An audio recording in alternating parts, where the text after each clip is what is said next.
May 24th, 2013 marks 3 years since the People's Partnership has been in office.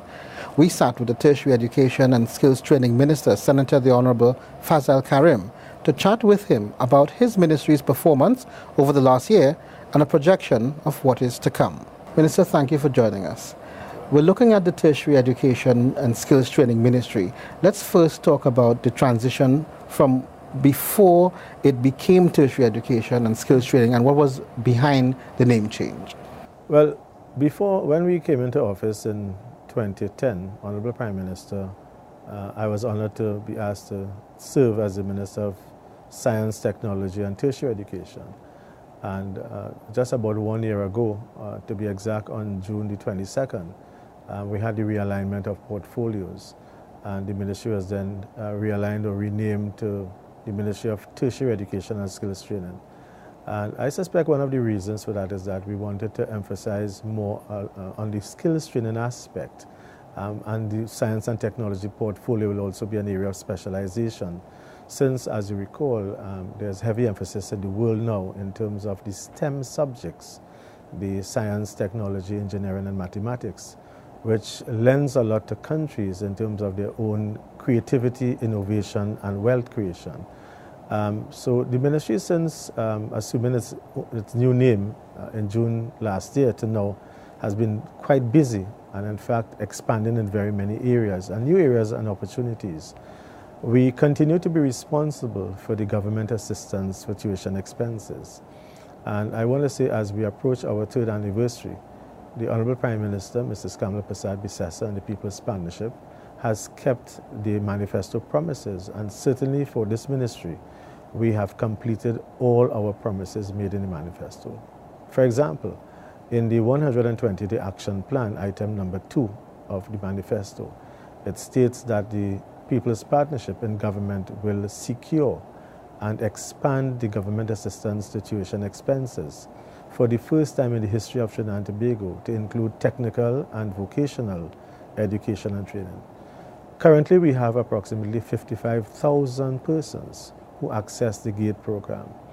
And that is, of course, as you know, it's 100% financed by the government and the taxpayers at the undergraduate level, and 50% contributed to by the students and 50% by the government in terms of the postgraduate programs at the master's and the doctoral level. One of the things we have also done, and it has been very significant, is the expansion of the on-the-job training program. Arising out of the GATE program, there will be a number of students who exit the training system and engage and at least apply for employment. And in very many areas you will find that jobs are not readily available because of the absorptive capacity. But what we attempt to do is to make sure that our graduates, our young graduates, do not contribute to the graduate glut or to the discouraged graduate. And therefore we provide opportunities for employment, although it's in a short-term 2-year period, for them to gain valuable work experience while obtaining a stipend as well to keep their out-of-pocket expenses. Now, you've mentioned the issue of the GATE. I know that in the Parliament there have been a debate taking place. There was a concern, if you will, by young people that the GATE program, which they value so much, may have been touched in any way. There was, as you said, the manifesto promise of it being, if you realigned, if you were, to include new programs, tech work programs. That fear that has been in the public domain, can you speak to this? Well, let me say categorically that the government of Trinidad and Tobago continues to support the government assistance for tuition expenses, the GATE program. There has been absolutely no cut or denial to anyone of the GATE program. In fact, if I may say so, the GATE continues to be open to every citizen of Trinidad and Tobago who is qualified to access the GATE program. What we are doing now is we want to really place some emphasis on the GATE program for these courses to respond to the labor market, for these courses to be aligned to the economic development strategy of the country. Or else what you will have is that we'll be accumulating persons who are graduating and for whom there is little opportunity for employment. So what we want to do, in fact, only today I was talking to some of the personnel in the ministry and the other agencies. I propose in the near future to launch a survey to find out how many persons who have graduated from our tertiary level institutions have found employment within the first 6 months or within the 1 year.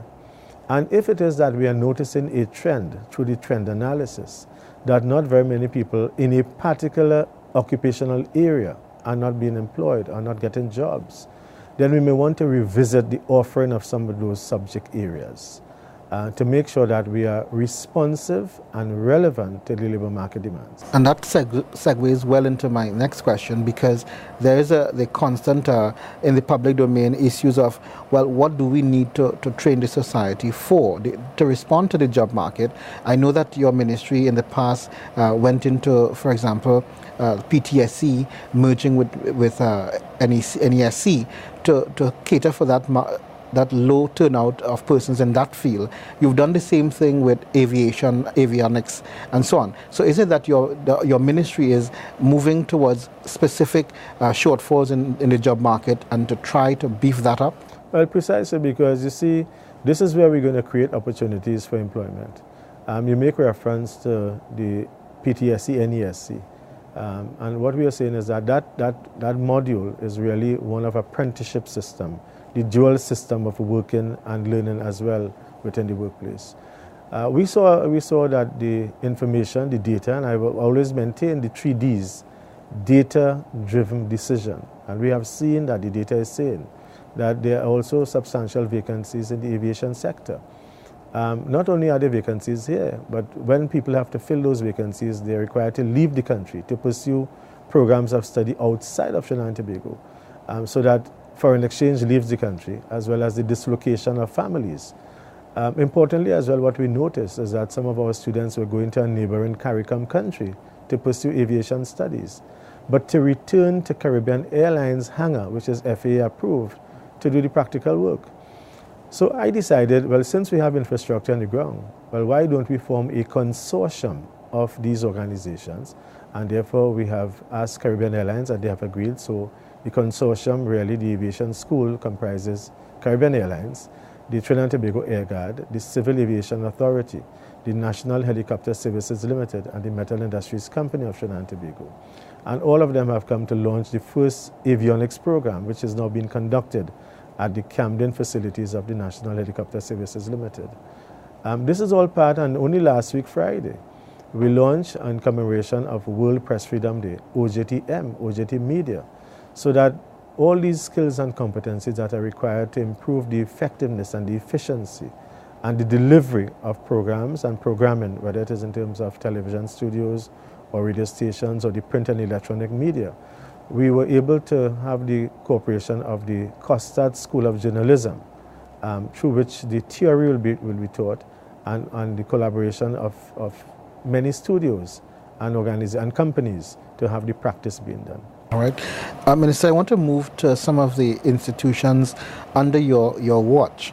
COSTAT, for one, has made a lot of leaps in the last year or so. Tell me a bit about the thrust towards COSTAT. Well, COSTAT has now become our single largest student population as a national institution under this ministry. They have in excess of 11,000 students. And as you know, COSTAT continues to be cramped in a sense in Port of Spain. And the Cabinet of Trinidad and Tobago has agreed to the allocation of 30 acres of land in central Trinidad and Chaguanas for the construction of COSTAT's main campus. And the Cabinet so approved that allocation of funds just last week. In addition to that, COSTAT has expanded its reach in the eastern area with the opening of the COSTAT Sangre Grande campus. And very soon, hopefully in this month, I have asked the Honorable Prime Minister to consider the invitation to formally open the state-of-the-art COSTAT UWI Nurses Training Academy, which was previously an underutilized facility of the El Dorado Girls Youth Camp. We also expanded COSTAT in terms of South Trinidad. They are now in Sutton Street, San Fernando, and plans are on the way to expand program offerings to the southern part of Trinidad and Tobago. One of COSTAT's most responsive programs is that in the area of nursing. As you are aware, we still have a critical shortage of nurses in Trinidad and Tobago. Many of our nurses migrate, but also the capacity for training is insufficient. So we are trying to see how we can respond to this nurses deficit, which approximates 3,000 as right now. So COSTAT is continuing to expand. In addition to that, we have the expansion of the National Energy Skills Center. You would have seen recently, in fact just a few days ago, we received a contribution from Sir Omika Ofor, the chairman of one of the largest group of companies in Nigeria, to the tune of $100,000 for the establishment of a chair in Yoruba and Igbo studies. We see that as an important intervention, particularly as we have received quite a number of students from Nigeria, and particularly from the Niger Delta region, to the NESC, who are pursuing studies in the energy sector and are returning to Nigeria to contribute to the development of the energy sector in their country. The NESC has now, for the first time, even after 100 years of oil and to a lesser amount in gas, can now boast of having the first drilling school in Trinidad and Tobago. We have students there, and plans are on the way for the NESC to acquire its own drilling platform, where we can increase the output of trainees with the drilling school. Moving from COSTAT, let's move into UTT. There's been mass expansion of UTT, not just here in Trinidad, but also in Tobago. Well, if we start with Tobago, again, the Honourable Prime Minister made a commitment that UTT will be expanded in Tobago. And previous to now, the teachers in the school system in Tobago would have had to journey and sometimes stay over in Trinidad to pursue their bachelor's in education. That no longer happens. With the opening of the MIC YTEP Technology Center in Tobago, we were able to house the UTT students over there. And very recently, in the month of January of 2013, Honourable Prime Minister formally declared open the UTT facility in Scarborough, Tobago. So UTT expands, and as you're aware, even from the very first year that we came into government, the Honourable Prime Minister did indicate, and Cabinet agreed, to the development of an integrated campus for Tobago, comprising the University of the West Indies, the University of Trinidad and Tobago, and COSTAT. UTT continues to expand and rebrand, and you would have seen now that we are more or less having campuses of specialization. For example, in Port of Spain here, we have the former John Donaldson Technical Institute, now rebranded to the Creativity Campus, and that Creativity Campus now houses the animation studios. And only yesterday we signed an agreement with Toon Boom, and therefore what that is going to do with Toon Boom is also expand into Disney productions and Pixar, so that there are opportunities that we are opening for our students in Trinidad and Tobago. We also have the Energy Campus at Point Lisas, the UTT Energy Campus, and what used to be this former San Fernando Technical Institute is now branded as the Manufacturing Campus. We also have the former Current Teachers College, which is rebranded as the Education Campus, together with the former Val Science Teachers College. And further south, we have the GVC Point Fortin Vocational Center, which again has some programs in construction and energy-related programs. We're chatting with the Tertiary Education and Skills Training Minister, Senator the Honourable Fazal Karim. When we come back, we're talking about what are the plans for the Tertiary Education and Skills Training Ministry for 2013.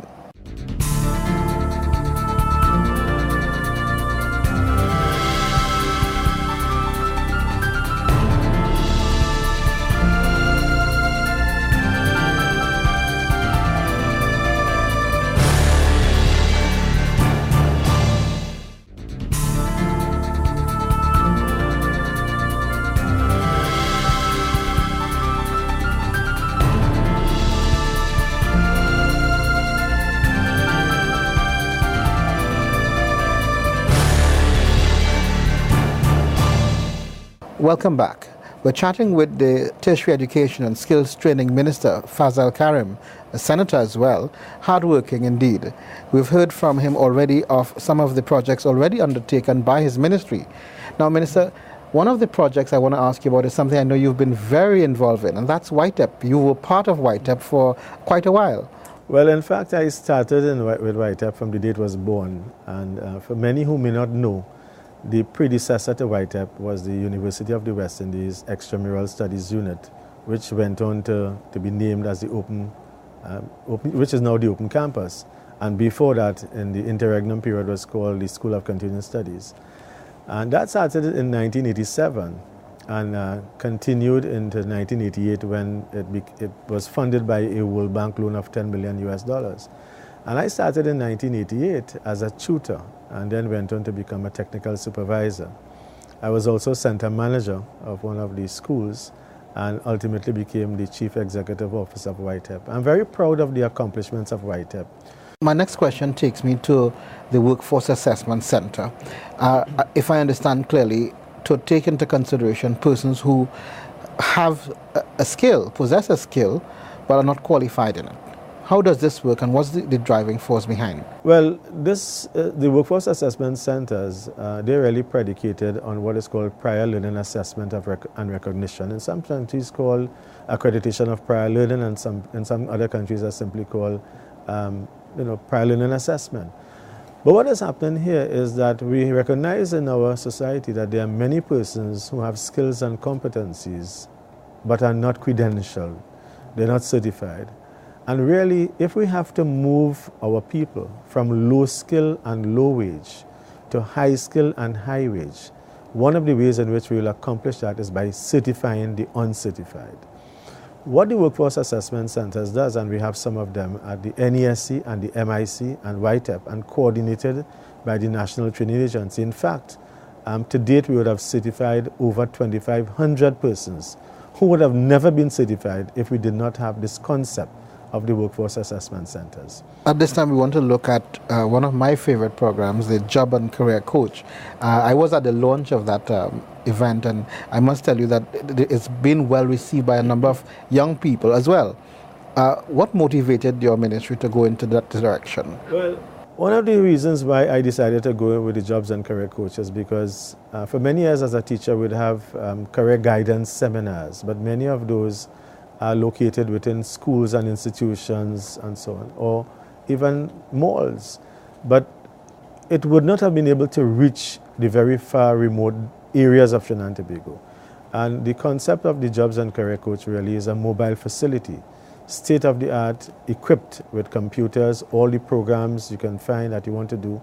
But very importantly, the Jobs and Career Coach will also assist persons who are unable to even write a letter of application for a job, many of whom are unable to prepare a resume or a CV, and many of whom are unable to know the rudiments of how do you conduct an interview, a job interview.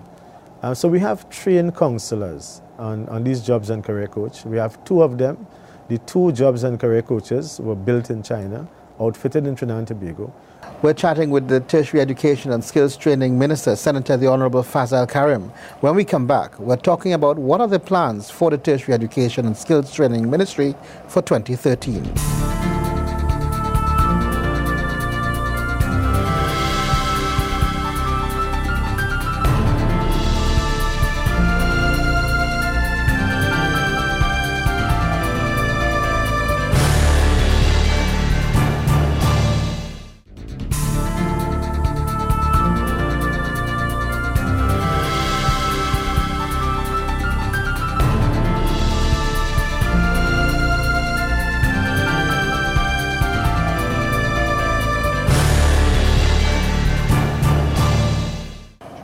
Welcome back.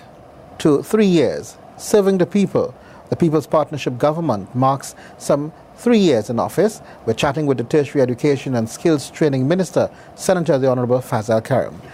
Minister, before we move on to what's coming up in 2013, how do you balance this ministry that has so many components to it, as well as be a senator? Well, I think what happened is we have a great staff, both at the ministry, at the level of the permanent secretary. And I want to say that I'm very proud of all the chairmen and the various boards of directors who serve under the ministry, and as well as the management and staff of those agencies. One could never do this alone. It's quite a lot of work. I have been associated with this ministry since its inception in 2002. And I don't want to be very selfish, but I have never seen this amount of work until we came into government. And that really has to do with the mandate that our Honorable Prime Minister has given to us, that is to serve the people and to deliver. And I think this ministry, like many other ministries of this government, we are serving and delivering. In terms of the future, I have a vision for Trinidad and Tobago in being the knowledge capital of the Caribbean, and I know that we can do that. I have seen what has happened in other parts of the world and other countries of the world, where the development of the brain power has really led to the diversification of the economy and the creation of wealth and good jobs. And I think if those countries can do it, and some of them are not as large as us, we can do it as well. We have a lot of talented people, we have a lot of creative people. But one of the things I want to do in the coming period is to start what I call Techno Kids. It's really taking the young boys and girls, the young children, and really imbuing them and making sure that they understand and they utilize the new technology. Technology is driving the world now. And I intend to use the age group of 6 years to 9 years old, where we'll expose them to the iPads and the laptops and so on. And so that when they get their laptops in the secondary school, they'll be far advanced. But not only that, in the whole aspect, in the new year, what I want to do as well is to focus the University of Trinidad and Tobago and our other higher education institutions in terms of taking the technology forward. I've asked the University of Trinidad and Tobago to visit Palo Alto in California, the Silicon Valley. And we intend to have collaboration there. For example, Stanford University. I found a Professor Fogg who has a class dedicated to mobile applications. And we can co-brand and cooperate, as they say in other parts of the world. We can co-create to ensure that we increase the brain power of Trinidad and Tobago. Another thing which I want to look forward to, and this is a mandate of the government of Trinidad and Tobago, is to increase the participation rate in the tertiary sector to 60% by 2015. It is my view that one of the ways that we'll do that is not by building more buildings and brick and mortar. One of the ways in which we can do that is to increase the participation rate through online learning. The world is now talking about MOOCs, M-O-O-C-S, massive open online courses, such as could be accessed through Udacity, Coursera, edX, Future Learn, and so on.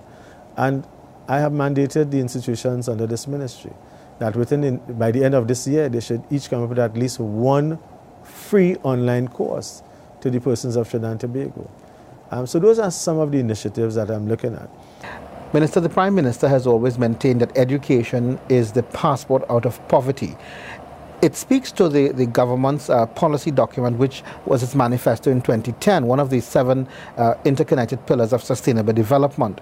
Tell me how satisfied you are about that education being the passport out of poverty since coming into office. Well, first of all, I fully endorse the Honourable Prime Minister's view and statement that one can move from poverty to prosperity through education. For me personally, I think we have done quite a lot, but I think there's a lot more to be done. One could never be satisfied with what we would have done so far. Because until such time that we reach a situation of full employment, we're almost there at 5%. But very importantly, as we can respond to the labor shortages, just a few moments ago, I had a meeting with the Trinidad and Tobago Chamber of Industry and Commerce. And what they were indicating to me is that there were labor shortages in some of their business organizations and certain sectors. And we agreed in terms of how we're going to address that situation. And one of the things that we agreed upon is that we're going to return to a situation of the apprenticeship system, the dual system of working and learning. Secondly, I asked them to support us in what we're doing with the jobs report. And the jobs report, I've said very regularly, is going to be like the weather report. Just how you can sit in front of your television or your radio and listen to what the weather conditions will be like tomorrow and the next 5 days, we must be able to tell the country what are the labor market projections, what are these jobs going to be available, and where are these jobs, and how you can access these jobs. And if you do not have the requisite qualifications now, where can you get those requisite qualifications in pursuit of education and training? As a matter of fact, too, one of the things I intend to do in the coming year is to host a national consultation on higher education. Very often we are talking about the cost of education. And the United States of America, there's now an intervention that they've been talking about for a long while, visiting the college cost calamity. Of course, there's always a cost to everything, but at the same time, we are very fortunate in Trinidad and Tobago to have all our undergraduate programs funded by the government of Trinidad and Tobago.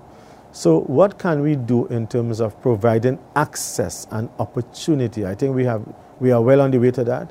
Again, for the first time under the Honourable Prime Minister's leadership, the University of the West Indies will have a penal labor campus. which is going to expand the amount of persons who can access the law degree programs. We are expanding the Hewitt Law School in St. Augustine for the LEC, the professional qualification. And we're utilizing, again, by the courtesy of the Ministry of Education, the part of the facility of the St. Augustine Secondary School. So again, as I indicated, it's really increasing opportunity, increasing access through relevance and responsiveness to the economy. Minister, my final question to you. What would you like to tell the populace of Trinidad and Tobago, those persons, young persons, unemployed persons, how would you want to see them take advantage of what is being offered by the Tertiary Education and Skills Ministry? I would like to tell all the young persons who are listening to this program that we have provided the government, the People's Partnership Government, led by the Honorable Prime Minister, Mrs. Kamala Persad-Bissessar, has increased substantially and exponentially the amount of opportunities for learning, be it in terms of the academic programs, by the expansion of facilities and programs, the expansion of the GATE program in terms of technical and vocational education and training, the expansion of the on-the-job training program. Literally anywhere in this country you go, you can access a training center or a training program. At the YTEP level, not only is it in the centers, but in the communities, and those are called community-based programs. If you access these programs, you make yourself more trainable and more marketable. There's a slogan that says that education makes one trainable, training makes one employable, and the right attitude keeps you in employment. Minister, we want to thank you for sharing with us some of the Ministry of Tertiary Education and Skills Training's projects. We wish you all the best. From the expansion of the GATE program, COSTAT, UTT, and many other projects like YTEP, the Ministry of Tertiary Education and Skills Training continue to serve its mandate to the people as the government, 3 years on, continues to serve the people. I'm Larry Lumsden. Thank you for joining us.